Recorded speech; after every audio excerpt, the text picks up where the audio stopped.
Ta parole est une lampe à mes pieds, une lumière sur mon sentier. Psaume 119, verset 105. La méditation.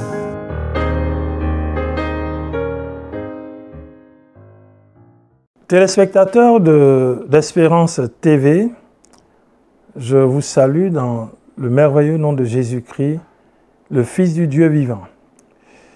Je bénis Dieu pour l'occasion qu'il nous donne de nous retrouver pour méditer sa parole et le texte que nous propose le lecteur de la Bible. Pour la méditation du vendredi 20 octobre 2023, c'est celui de l'épître de Jacques, le chapitre 3, versets 1 à 12. Jacques chapitre 3, versets 1 à 12. Nous prions. Ouvre nos yeux, Père, pour que nous contemplions les merveilles de ta parole. Tu es celui qui a des choses à nous dire et chaque jour tu nous parles. Fais-le encore pour nous en ce jour. Au nom de Jésus-Christ. Amen. Jacques chapitre 3, versets 1 à 12, c'est le texte de la méditation du vendredi 20 octobre 2023. Nous faisons la lecture du texte. Mes frères, ne soyez pas nombreux à enseigner. Vous le savez, nous qui enseignons, nous serons jugés plus sévèrement. Car chacun de nous commet des fautes de bien des manières. Celui qui ne commet jamais de faute dans ses paroles est un homme parvenu à l'état d'adulte, capable de maîtriser aussi son corps tout entier. Quand nous mettons un mort dans la bouche des chevaux pour qu'ils nous obéissent, nous dirigeons aussi tout leur corps. Pensez encore aux bateaux. Même s'il s'agit de grands navires et s'ils sont poussés par des vents violents, il suffit d'un tout petit gouvernail pour les diriger au gré du pilote. Il en va de même pour la langue. C'est un petit organe, mais elle se vante de grandes choses. Ne suffit-il pas d'un petit feu pour incendier une vaste forêt? La langue aussi est un feu.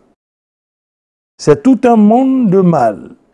Elle est là, parmi les autres organes de notre corps, et contamine notre être entier. Allumée au feu de l'enfer, elle enflamme toute notre existence. Verset 7. L'homme est capable de dompter toutes sortes de bêtes sauvages, d'oiseaux, de reptiles, d'animaux marins. Et il les a effectivement domptés. Mais la langue, aucun homme ne peut la dompter. C'est un fléau impossible à maîtriser. Elle est pleine d'un venin mortel. Nous nous en servons pour louer le Seigneur, notre Père, et nous nous en servons aussi pour maudire les hommes, pourtant créés pour être ceux qui lui ressemblent. Verset 10. De la même bouche sortent bénédiction et malédiction. Mes frères, il ne faut pas qu'il en soit ainsi. Avez-vous déjà vu de l'eau douce et de l'eau salée jaillir d'une même source par la même ouverture? Verset 12.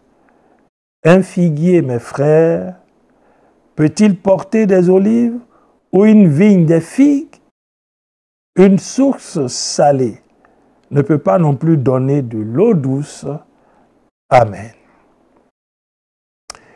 Jacques chapitre 3, versets 1 à 12, c'est le texte de la méditation du vendredi 20 octobre 2023. L'auteur nous parle de notre capacité à dompter la langue. Il rappelle que cette capacité à dompter la langue va avoir forcément une incidence positive sur l'ensemble de notre être. C'est pour cela qu'il rappelle, en parlant justement, en s'adressant à ses destinataires, il les appelle à la prudence et à la sagesse relativement à l'enseignement. Ne soyez pas nombreux à enseigner, dit-il.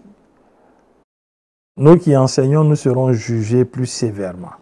Rappelons-nous que tout homme aura à rendre compte des paroles sans fondement qu'il aura prononcées au jour du jugement. Il n'y a pas de doute. Rappelons-nous également que si ce fait-là est avéré, tous ceux qui exercent le ministère de la parole ne seront pas exempts.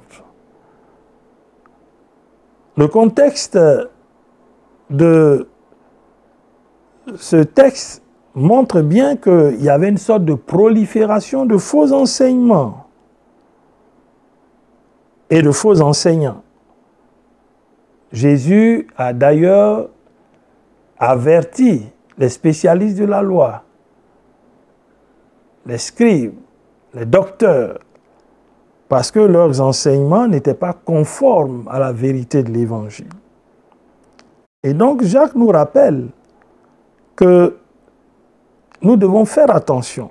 C'est pour cela qu'il dénonce ce que la langue peut produire en termes de destruction.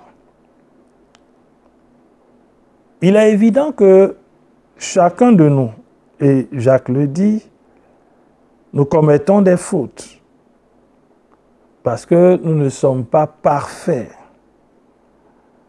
Mais il est important de noter par ailleurs que si nous sommes capables de nous maîtriser, si nous sommes capables de maîtriser ce que nous disons dans nos propos, alors Jacques nous compare à des personnes qui sont arrivées à l'état d'adulte. Ceux-là même qui sont capables de maîtriser aussi leur corps tout entier. Il est donc question de dompter un organe, aussi petit soit-il, mais dont les effets ne sont pas proportionnels à la taille de cet organe, la langue. Chers frères, chères sœurs, chers téléspectateurs, êtes-vous parvenus à l'état d'homme adulte, capable donc de maîtriser tout son corps entier? Jacques prend deux exemples assez intéressants. Celui du mors, que la bouche des chevaux porte. Ce mors permet de contraindre le cheval à nous obéir, à aller dans la direction que nous voulons et à faire ce que nous voulons. Le deuxième exemple, c'est celui du bateau qui, malgré sa gigantesque et son énormité, ce bateau est conduit par un gouvernail. Et Jacques même le dit, un tout petit gouvernail qui le dirige au gré du pilote. Ces images donc illustrent bien la disproportion qui existe entre la taille de la langue et ses effets.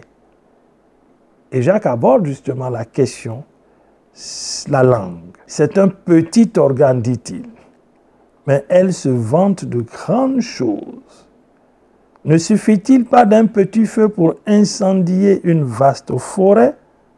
Chers frères, chères sœurs, Jacques nous rappelle que la maîtrise, l'importance de la maîtrise de la langue doit caractériser notre vie. Parce que ce petit organe produit d'énormes dégâts. Et si nous ne sommes pas capables de dompter notre langue, alors nous sommes exposés à d'énormes difficultés parce que nous produirons beaucoup de dégâts. Les conséquences ne seront pas en notre faveur. les effets de la langue sont disproportionnés par rapport à sa taille. Et ces effets-là peuvent être dramatiques. C'est pour cela qu'il est important que nous contrôlions notre langue. Rappelons-nous ce que le texte de Proverbe dit dans Proverbe 18, 21. La mort et la vie sont au pouvoir de la langue. Quiconque l'aime en mangera les fruits. Si vous aimez la mort, vous mangerez les fruits de la mort. Si vous aimez la vie, vous mangerez les fruits de la vie.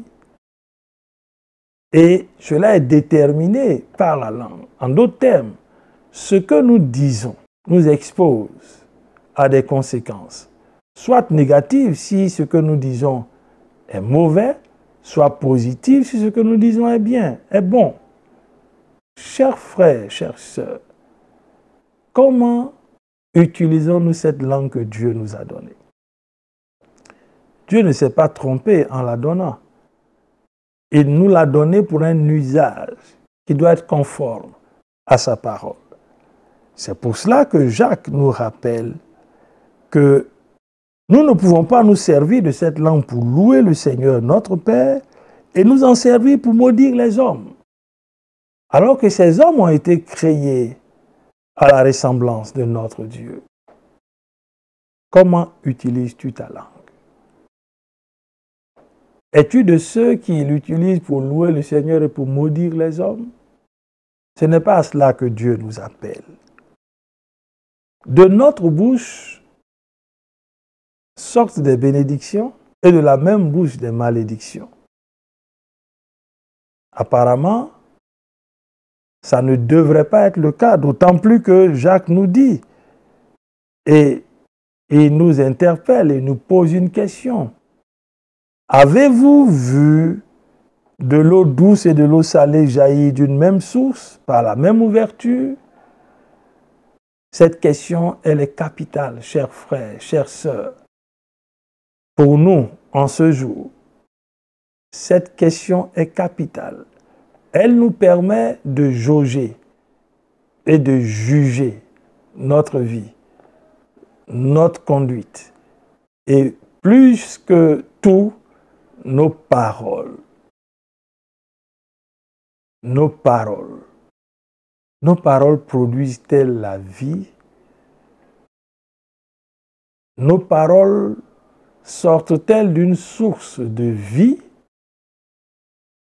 N'oublions pas que Jésus est venu donner la vie et la donner dans l'abondance. Et donc nous, en principe, ceux qui ont fait l'expérience de l'œuvre de la croix, ils sont des porteurs de vie. Donc il devrait n'y avoir qu'une seule source pour une seule ouverture. La source d'eau vive, la source de la vie. Est-ce ton cas? Peut-on témoigner que de toi sortent les sources de la vie? Peut-on témoigner que l'eau douce jaillit de la source? Peut-on témoigner de cela en ce qui te concerne?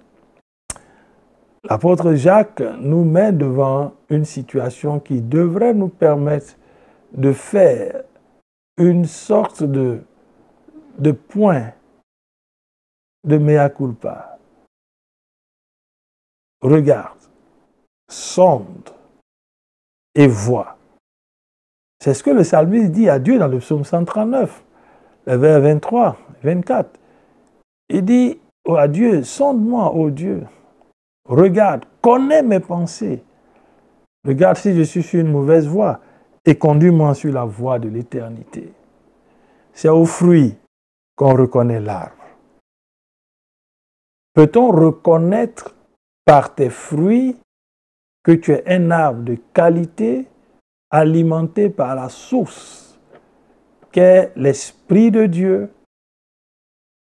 Portes-tu des fruits de vie ou des fruits de mort? L'apôtre Jacques rappelle qu'un figuier ne peut pas porter des olives ou une vigne des figues. Une source salée ne peut pas non plus donner de l'eau douce. Fais l'état des lieux. Fais une sorte d'introspection et commence à regarder si ce que tu produis, c'est la vie ou alors c'est la mort. Et le texte nous donne de nous regarder comme dans un miroir et de faire un point, de nous arrêter un instant pour faire un point. Chers frères, chères sœurs, chers téléspectateurs, produis-tu des paroles qui apportent la vie ou de la même source, tu bénis et tu maudis? De la même source, peut-on avoir de l'eau douce et de l'eau salée? C'est impossible. Si donc tu dis être une source de vie alors que tu produis la mort, ta source n'est pas la vie. C'est pour cela que nous ne devons pas nous méprendre. Notre Dieu nous jugera. Il jugera sur la base de sa parole. Chers frères, chères sœurs, regardons dans nos cœurs, regardons à nous-mêmes et ayons le courage de reconnaître, si nous ne sommes pas encore parvenus à l'état d'adulte, ayons le courage de reconnaître que nous avons besoin du secours de Dieu, encore cette fois-ci, pour faire une œuvre qui nous ramène sur le droit chemin. Et cette interpellation de l'apôtre Jacques montre bien que si nous travaillons à donner à notre vie intérieure d'être une source pure, nous produirons la vie. Quel est le fruit de tes paroles? Quel est le fruit de tes paroles? C'est la question que chacun de nous doit se poser en ce jour. Quel est le fruit de mes paroles? Parce que mes paroles vont être jugées par Dieu. Quel est le fruit de mes paroles? Dans les relations avec mon conjoint, avec mes enfants, avec ma famille, avec mes collègues, avec mes frères et sœurs de la même communauté ou mes frères et sœurs du corps de Christ, avec mon voisinage, quel est le fruit de mes paroles? Ce que je dis être, peut-on voir cela se traduire ou se révéler à travers mes paroles? Dire que je suis chrétien n'est pas extraordinaire, mais produire des fruits dignes d'un chrétien, c'est ce que Dieu veut. Et Jésus va le dire, produisez des fruits dignes de la repentance. Jean-Baptiste aussi va le dire, produisez des fruits dignes de la repentance. Chers frères, chères sœurs, quel est le fruit de tes paroles? Regarde, si de la même source, tu produis du bon et du mauvais, tu n'es pas dans le bon tempo avec Dieu. Parce que Dieu, la seule source qu'il a apportée par son Fils, c'est une source de vie. Tu dois donc produire la vie. Qu'allons-nous retenir pour notre prière? Nous allons encore bénir notre Dieu parce qu'il nous connaît. Et s'il nous interpelle en ce jour, à travers ce texte, c'est qu'il sait que pour plusieurs d'entre nous, il y a lieu de nous arrêter et de faire un bilan afin de reprendre ce qui est bon pour lui. Bénissons Dieu pour cette parole et revenons à lui. Si nous réalisons que Dieu nous a interpellés sur nos paroles, demandons-lui pardon et implorons encore son secours, son aide, pour que nous puissions être des hommes et des femmes qui, de par la vie qu'ils ont reçue du Fils, devenus porteurs de vie, produisent la vie par leurs paroles. Prions le Seigneur. Nous bénissons ton nom, notre Dieu, parce que tu nous aimes. Et tu nous as encore parlé Et nous reconnaissons que nous ne sommes pas encore parvenus à l'état d'adulte. Parce que notre langue, nous ne la domptons pas. Au contraire, nous produisons de l'amertume, nous produisons du venin, nous produisons la mort. Nous te demandons pardon, Seigneur. Nous te demandons pardon. Nous voulons nous soumettre à toi et te soumettre cette langue pour que tu la saisisses afin d'en faire un instrument de ta gloire. Pour que la vie que nous recevons de Christ, nous puissions la communiquer à travers notre parole, nos paroles. Merci Seigneur de nous donner de produire des fruits par nos paroles, à la gloire de ton nom, au nom de Jésus. Amen. Merci chers téléspectateurs pour cette méditation à laquelle vous avez pris part. Nous retrouverons bientôt. Shalom. Ta parole est une lampe à mes pieds, une lumière sur mon sentier. Psaume 119, verset 105. La méditation.